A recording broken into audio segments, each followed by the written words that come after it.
thinking about the last 10 years at BBB, one of the things I do is I shake my own hand or pat myself on the back because unlike my generation, I was a job jumper, and for somebody my age, that's wasn't very normal. I never stayed in one place longer than about 5 or 6 years because I always had wonderful opportunities, before me to go to the next level.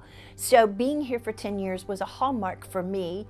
I was very proud that I had achieved that, and things that we've celebrated over the last 10 years for any business has been looking at the impact of the internet on our business, looking at the impact of your reputation being out there online for everyone to throw stones or to celebrate. So, that has been a tremendous gain. And how do we take a 100-year brand and make it relevant today? So these 10 years have been focused on keeping our brand alive, looking at brand initiatives, promoting. For example, we are the Better Business Bureau. We call ourselves BBB because the word bureau implies government. We're not a government entity. We're actually a not-for-profit. So the word bureau, trying to lift that out and calling ourselves BBB, just examples of the team coming together, remain relevant, make our voice heard in Maryland. Maryland's business community is a little crowded. So many associations, trade associations. You have so many resources for the business community. Everybody's competing for a space, jockeying for their place in the business community's mind. So trying to lift and elevate BBB's reputation by going back to our mission, and that is creating a marketplace of trust.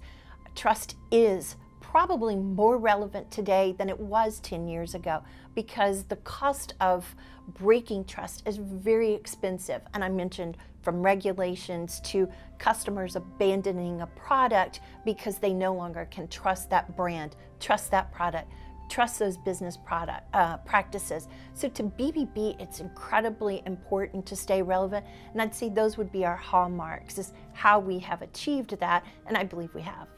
BBB is actually very different and unique from a trade association or a local chamber, and all of them have places. I always encourage businesses, you clearly need to be a member of your local chamber. You need to be part of your trade association to keep refreshed in your industry.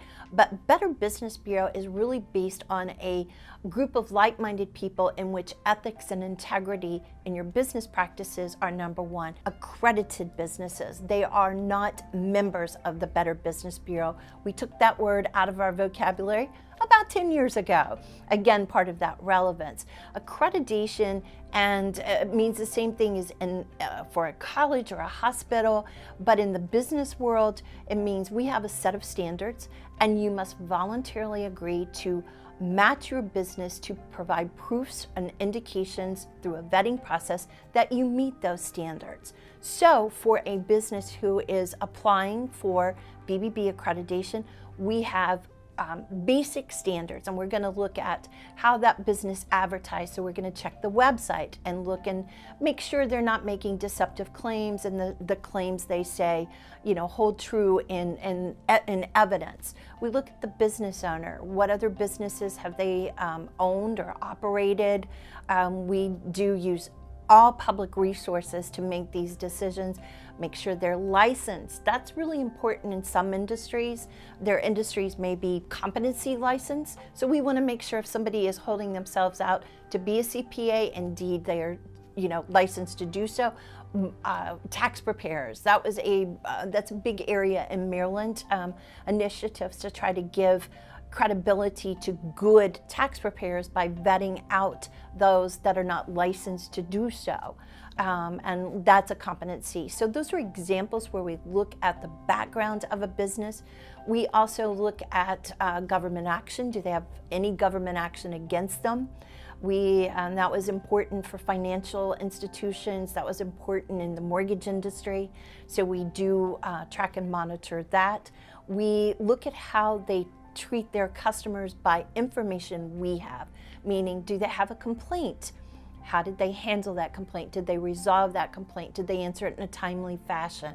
So we look at all these pieces. We have standardized checklist that we go through. We have 2 staff whose full-time job is to do nothing but vet our accredited business community. One of the things that we are very proud of, we don't take anybody and just everybody, would never want 100% of the market share, for example, but what we do is we deny accreditation to businesses that might apply. We deem businesses ineligible to renew at the time of their annual evaluation. They're no longer in compliance with our standards, or we actually may terminate or revoke a business's accreditation.